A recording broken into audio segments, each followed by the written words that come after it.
Cio-Cio-San is one of my favorite roles to portray, mostly because it's such a complex character.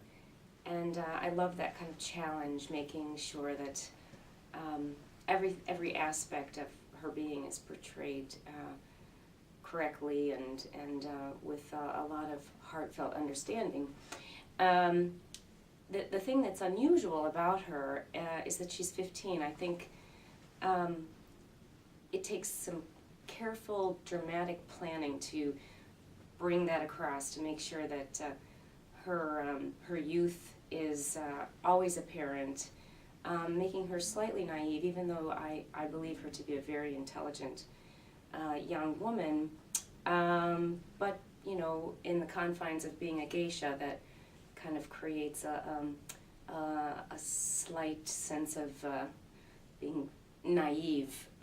So you know, there's a lot of complexity to her character. I can definitely relate to her in the sense that she becomes a mother, and being a mother of 3, I think that only brings a wealth of information to create this character and her bond with the child. I think that it's such an amazing honor to portray a character that you know, shows that strength of motherhood. And then ultimately the one thing that she does, which is hard to relate to, but certainly as a parent you can kind of imagine it, is that she does end her life. And just to enact that on the stage, it's wow, it's an emotional tornado sometimes, and I have to allow those emotions to come out in a rehearsal, and fully, which means, you know, major tears, and then I know how far to go with it, and then I can pull it back in order to make sure that the singing and the storytelling is intact. But I'm always honored to portray Cio-Cio-San as again one of my favorite characters to portray. Yeah, my daughter, who is 4 years old, is portraying Sorrow, and she's amazing. Her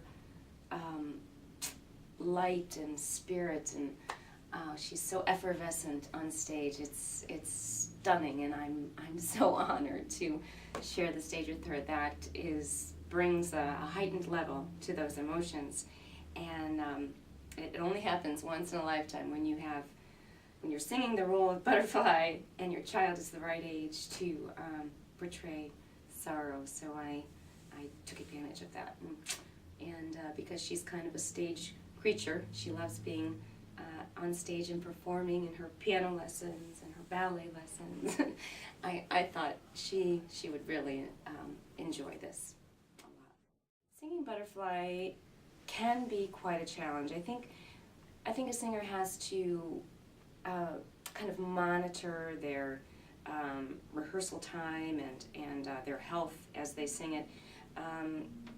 For instance, if one's suffering from a cold or something like that, you have to be really, really careful that you don't overuse the voice in the wrong way.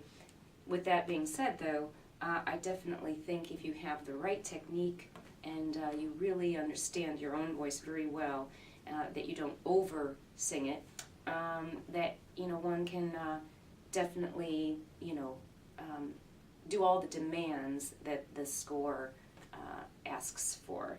And there are quite a few, a lot of dramatic demands.